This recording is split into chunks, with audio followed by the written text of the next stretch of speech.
Hello friends. आज हम production and operation management का नेक्स्ट यूनिट करेंगे, जिसके अंदर हमारे 3-4 टॉपिक्स हैं, जैसे facility location, facility layout, capacity planning, production planning and control. ठीक है, ये चारों टॉपिक्स बहुत ज़्यादा इम्पॉर्टेंट हैं लॉन्ग क्वेश्चन के लिए, शॉर्ट क्वेश्चन के लिए।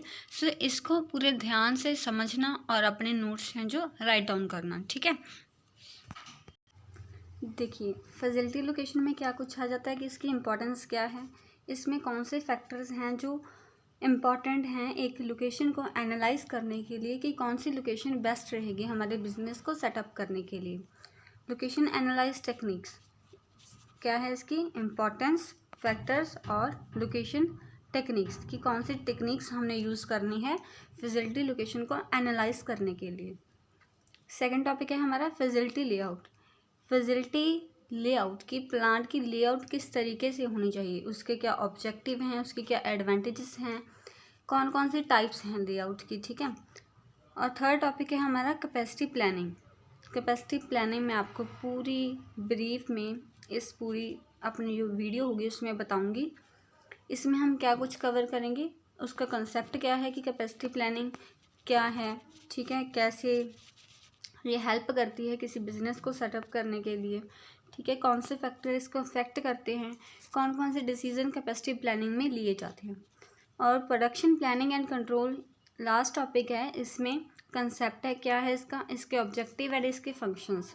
ये तीनों जो टॉपिक हैं हम कवर करेंगे। ठीक है, पहला है फैसिलिटी लोकेशन की प्लांट की लोकेशन किस तरीके से होनी चाहिए। इसको हम फैसिलिटी भी कह देते हैं, हम प्लांट भी कह देते हैं। ठीक है, facility location is a strategic decision in production management that involves selecting a region and specific site to establish a factory or a business. कि प्लांट लोकेशन एक ऐसा डिसीजन है जो एक प्रोडक्शन मैनेजमेंट द्वारा लिया जाता है, जिसमें क्या कुछ आ जाता है कि हमने कौन सा रीजन सेलेक्ट करना है, कौन सी साइट सेलेक्ट करनी है जहाँ पर हमने अपनी फैक्ट्री जहाँ अपना बिजनेस है वो इस्टेब्लिश करना है, मतलब सेटअप करना है। ठीक है, और अभी इसकी डेफिनेशन कि facility location can be defined as a strategic process of identifying and selecting geographical site for establish the manufacturing facility कि जहाँ पर हमने अपनी मैन्युफैक्चरिंग करनी है, प्रोडक्शन करनी है, उस साइट की जोग्राफिकल एरिया किस तरीके का है उसको हमने आइडेंटिफाई करना है, स्ट्रैटेजी से यूज़ करनी है कि किस तरीके से ये लोकेशन हमारे बिजनेस के लिए बेनिफिट होगी। ठीक है, तो इस सारी जो भी मैंने अभी आपको पॉइंट्स बताए हैं इनको एक सेंटेंस में अब अगर आप फॉर्म करोगे तो जो फैसिलिटी लोकेशन है उसकी क्या है डेफिनेशन तैयार हो जाएगी। ठीक है, द डिसीजन इन्वॉल्व्स, अब इसमें डिसीजन किस तरह के ले जाते हैं। ठीक है, कि फैसिलिटी लोकेशन में किस तरीके के डिसीजंस ले जाते हैं कि हमारी एक प्लांट लोकेशन है वो इस्टेब्लिश हो जाए, हमारा एक बिजनेस इस्टेब्लिश हो जाए।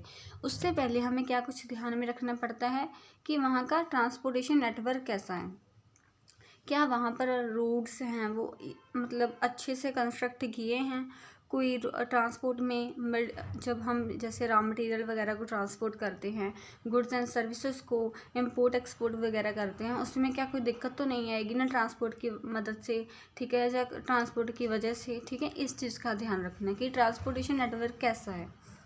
सेकेंड है मार्केट डिमांड, कि जहाँ पर हम अपना जो फॉर्म है, हमारा फैक्ट्री है, उसको इस्टेब्लिश करने जा रहे हैं, वहाँ के आसपास की मार्केट डिमांड कैसी है, कि क्या उस एरिया के कस्टमर्स को जो प्रोडक्ट और सर्विसेज हम वहाँ पर प्रोड्यूस करेंगे, मैन्युफैक्चर करेंगे, उसकी नीड और वांट है भी या नहीं। ठीक है, कौन कौन से फैक्टर्स हैं जो इन्फ्लुएंस करते हैं एक प्लांट लोकेशन को, कि वो वाले फैक्टर्स जिसकी मदद से हम ये पता लगा सकते हैं कि हाँ ये वाली साइट बेस्ट है हमारे फॉर्म को इस्टेब्लिश करने के लिए। ठीक है, तो हमें क्या कुछ ध्यान में रखना होता है। देखिए, proximity, nearness of raw material, कि जहाँ पर हम अपना प्लांट सेट कर रहे हों वहाँ पर हमारे रॉ मटेरियल जिससे हमने प्रोडक्शन करनी है वो इजीली अवेलेबल हो।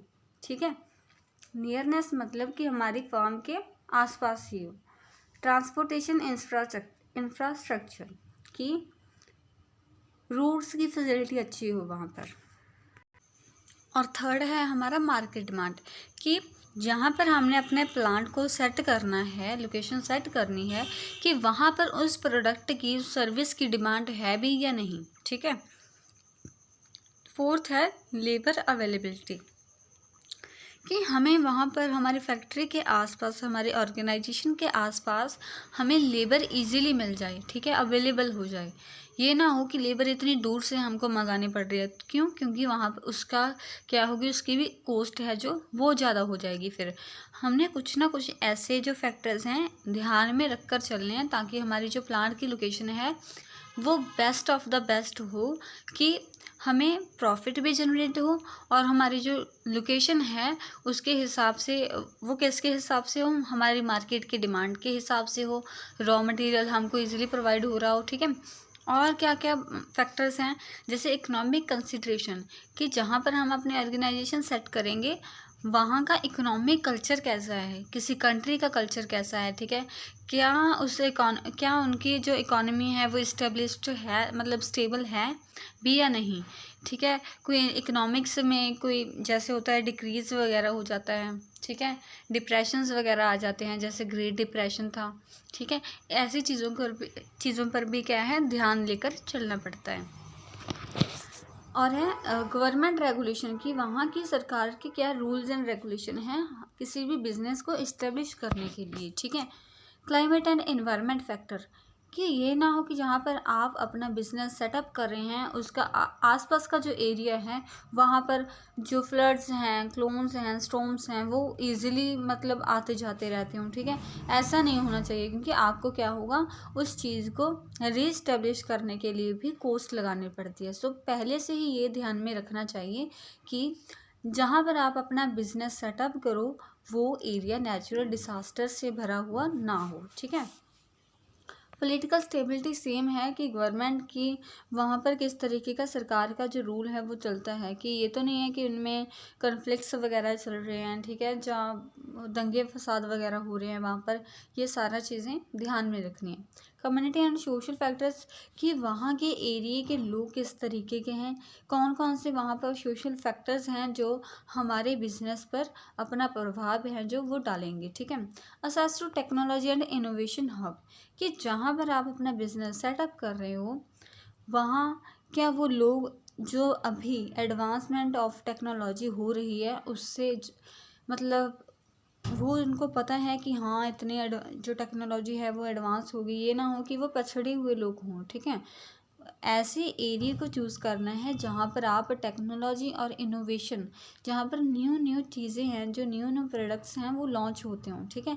मतलब एक तरह का वेल सेटल्ड एरिया आपको सेट करना है जहाँ पर आप अपना बिजनेस है जो लोकेशन है आपकी वो सेट कर सको। रिस्क मैनेजमेंट, कि आपको रिस्क जो है अपने बिजनेस को लेकर ऑर्गेनाइजेशन को इस्टेब्लिश करने को लेकर वो सारा कुछ ध्यान में रखकर चलना पड़ता है। ठीक है। उसको हम रिस्क मैनेजमेंट कहते हैं, कि कहीं पर आपको रिस्क लेना पड़ जाता है, कहीं पर रिस्क देना पड़ जाता है, ऐसी जो एक ऑर्गेनाइजेशन है वो सेटअप होती है।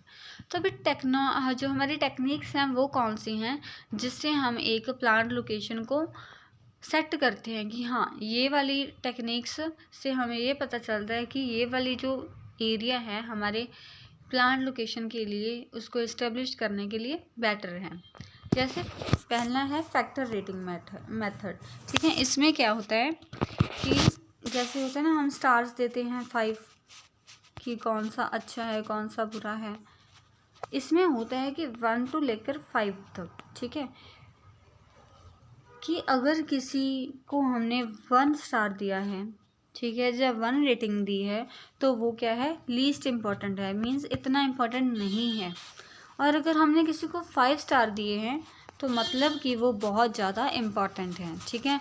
कि वो एरिया बहुत अच्छा है जहाँ पर हम अपना बिजनेस है जो वो इस्टेब्लिश कर सकते हैं। कॉस्ट बेनिफिट मेथड होता है कि जिस एरिया से हमें जो हमारी कॉस्ट है, कॉस्ट क्या होती है, हमारे एक्सपेंसेस होते हैं। ठीक है। कि जो हमारी कॉस्ट है उससे हमें क्या मिले, बेनिफिट मिले। कि हमारी वहाँ पर कॉस्ट वगैरह ज़्यादा ना लगे, ठीक है। थर्ड है ब्रेक इवन एनालिसिस। ये मैं आपको बताती हूँ ब्रेक इवन एनालिसिस क्या होता है। कि इसमें क्या करते हैं, एनालाइज करते हैं कि मतलब एनालाइज किस चीज़ का होता है, फर्म का होता है, उस लोकेशन का होता है कि अगर हम अपना बिजनेस यहाँ पर सेटअप करेंगे तो क्या हमें कॉस्ट ज़्यादा पड़ेगी, क्या प्रॉफिट ज़्यादा होगा, ठीक है। अगर दोनों में से कोई भी चीज़ ज़्यादा पड़ती है, जैसे अगर प्रॉफिट ज़्यादा है तो सेटअप कर लेंगे, अगर कॉस्ट कम पड़ती है, जब कॉस्ट ज़्यादा पड़ती है, अगर ज़्यादा पड़ेगी तो क्या करेंगे, वो वहाँ से अपना जो एरिया है वो डिस्क्वालीफाई कर देंगे कि हम यहाँ पर अपने फर्म है उसको इस्टेब्लिश नहीं करेंगे, ठीक है। और फोर्थ है centre of gravity method. Centre of gravity मतलब, ठीक है, कि जो एक बेनिफिट हो, जिसको मद्देनज़र रखते हुए हमने अपने फर्म को इस्टेब्लिश करना है। सेंटर मीन्स जो एक सेंटर पर हो। जैसे अगर हमने कोई बिज़नेस को एनालाइज करना है, अगर हमने किसी बिज़नेस को इस्टेब्लिश करना है, तो बिज़नेस किस चीज़ के ऊपर होता है, बेसिकली कस्टमर के ऊपर, क्योंकि अगर कस्टमर की डिमांड होगी तो वहाँ पर वो प्रोडक्ट वगैरह लॉन्च होगा, तो वो वैसा जो बिज़नेस है वहाँ पर सेटअप होगा, ठीक है। तो सेंटर ऑफ ग्रेविटी में क्या होता है कि कस्टमर की डिमांड को सेंटर में रखा जाता है कि अगर यहाँ पर कस्टमर की डिमांड हमारे जो प्रोडक्ट वगैरह हम यहाँ पर मैन्युफैक्चर करेंगे उसके हिसाब से है, तो ये वाला एरिया उनके लिए बेस्ट है, ठीक है। और सेकंड फैक्टर क्या होता है इसमें, जोग्राफिकल एरिया। अगर वो एरिया जहाँ पर वो अपना बिजनेस सेटअप करना चाह रहे हैं वो उसकी कंडीशंस उसके नेचुरल जैसा होता है, ठीक है, जोग्राफिकल एरिया है जो ऑल अराउंड गुड हो, तो भी वो क्या करेंगे, बेस्ट, कि हाँ ये वाला एरिया सही है हमारी इस्टेब्लिशमेंट के लिए।